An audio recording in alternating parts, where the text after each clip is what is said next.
What's up YouTube? That bass fishing dude here, back again with another video, and one that I have gotten a numerous amount of requests about, and that is bait casters. Sipping on my lean and I'm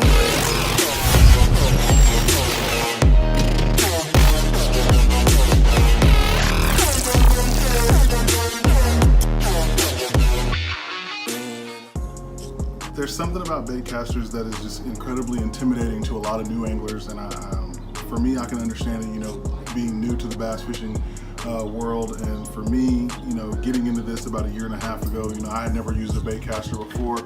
So for me, yeah, it was something that was brand new, and it was definitely something that was completely intimidating. I grew up using a spin cast reel, you know, your old big one with the big knot on the top with your line right here in the front, not your underhand, you know, spinning setup, but an actual spin casting reel. You know, my first time using a bait caster, you know, it was very intimidating, and it was something that for sure I had a lot of problems learning to use. And you know, today this video is really going to just be talking about, you know, how you really kind of just get one started. You know, first thing, fresh out of the box, you buy you a brand new bait caster, you get it on your, you know, your favorite rod or whatever you're going to put it on, and you want to take it out and you want to throw it around. Well, first thing that happens, you throw it out there and you get a massive bird's nest on the top of your reel. Well, how do you know, prevent something like that from happening? Well, you have to tune your reel, and the way you do that is there's two items that you're going to use to tune your reel.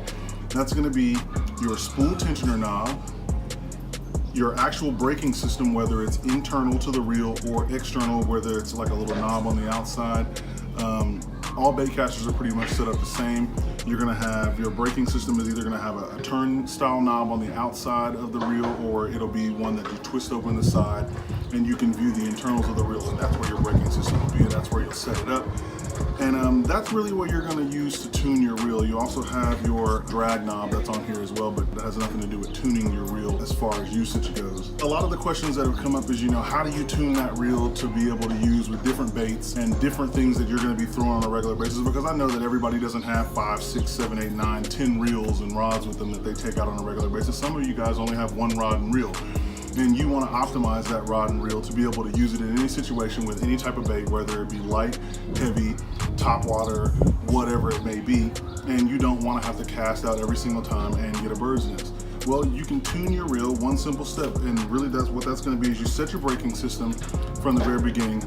Typically, you set it right in the middle at a 5. That's if you have your turn style knob on the outside. If you have internals, it's going to be a little bit different. There's typically 6 to 8 little sliders that are inside of your reel that allow you to slide and change up what your brakes are going to do and how they're going to engage. So you have to kind of play around with those to kind of get your braking system down. But really where you're going to get the most out of your reel is going to be your spool tensioner knob. You know, typically whenever you're setting this up for the first time, it's going to be really loose. That spool is going to be banging around in there. You'll be able to put your finger on top and slide it back and forth, and it's going to make a slight knocking noise because there's going to be space in there because it hasn't been tightened up to the point where your spool doesn't slide back and forth side to side. So what you're going to want to do is you're going to want to tighten that spool tensioner knob, not all the way down, but down to the point where your spool no longer slides side to side freely, but it'll still spin. And what the goal is you want to have your spool tensioner knob just loose enough that whatever bait that you're throwing, regardless of the weight or size of it, has a very, very slow fall to it. You just want to be able to hit the spool release button and that bait should just fall really, really, really slow. You know, and as you get more and more advanced at using your bait caster, you can change that up if you want it to fall a little bit faster, if you don't want it to fall at all. But the goal is you want that bait to fall really, really slowly or don't fall at all. But yeah, it's really simple. Again, this spool tensioner knob is just one that you're just going to turn and twist right or left, and it's going to twisting it down is going to loosen, twisting it up is going to tighten. And from there, again, you're gonna let your bait hang out at the end of the rod, and you're gonna press that button, and you want to see how slow or fast that bait falls. And the faster it falls, if you don't like how fast that's falling, then you'll tighten it up a little bit, and it'll fall slower. But the goal is to have a slow, steady fall to that bait whenever you hit that spool release button. And from there, you know, moving out and into casting. You know, this is where a lot of people, you know, they say, well, how, you know, the proof is in the pudding. You know, how do I see the results of what my tuning has done? Well, you take it out and you cast it around. A lot of people, when they go out and they first cast, flinging that rod, you know, you're literally putting everything you have into it to get that bait out there as fast as you can, or as far as you can. And you really don't have to do that. You really want the bait itself to carry your line out of your reel. You don't want to throw the bait. You want the weight of the bait to take your line with it. So you don't want to overcast whenever you're casting, because doing so, regardless of how you tune your reel, is going to cause it to bird's nest. Especially if you're in a hot area, you know, the fish are busting top water, or they're hitting, you know, you got a good bite going, and you don't want to cast out and get a bird's nest in the middle of that, and then potentially, you know, get a fish that hits your bait while it's under the water, and you've got this giant rat's nest on top of your reel, and then you're trying to figure out how you can get this fish in with, you know, this big, just humongous mess that you've got going on in your hand.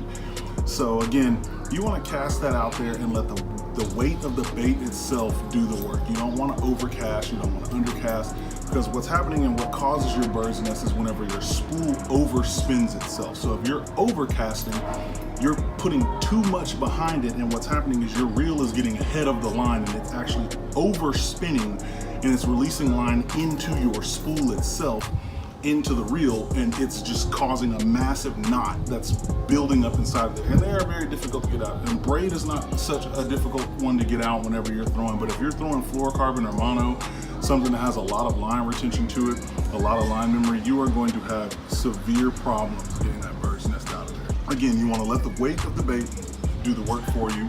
You want to use that spool tensioner knob to set up that bait where it has a slow fall to it, or no fall at all, just depending on what you're comfortable with. And you want to set your brakes up inside, set them at right about the middle point, and that's kind of a starting basis. You can go up or down from there, whether you like the way it slows down or not. But you should be able to, with good tuning, you should be able to take your bait caster out, you should be able to cast it, and you should not even have to put your thumb on top of this reel at all when you cast it. You should be able to cast it, hold your hand up, and the bait should just go, and as soon as the bait hits the water, the spool should stop on its own. So that's today's video, guys. I mean, you know, this is one that's been heavily requested. Is, you know, people are really curious about using a bait caster. You know, they're very intimidated by these things, and I'm here to tell you that there's nothing to be intimidated about. Everybody has a first time doing something, and this is not something to be afraid of. When you take the time to practice and get better at it, you will definitely be a very, very good angler with a bait caster. And it's not something that you should be worried about using and going out and embarrassing yourself with. Because I mean, I get backlashes all the time. I mean, still to this day, I've been doing this again for a year and a half bass fishing, and I get a backlash, you know, once or twice a week. You know, just every outing I go out on, I'm getting a backlash. So it does still happen. You know, you can't prevent all of them. You will still get them. But the better the tuning, you know, the more practice, the less often it'll happen. So yeah, if you like what I'm doing, you love what I'm doing, you hate what I'm doing, by all means, please jump down there in them comments and leave me some feedback. If you like this video and you want to see more content just like this, please, by all means, thumb this video up. As always, like, comment, and subscribe, and holler back at your boy, that bass fishing dude, for the next video. Peace.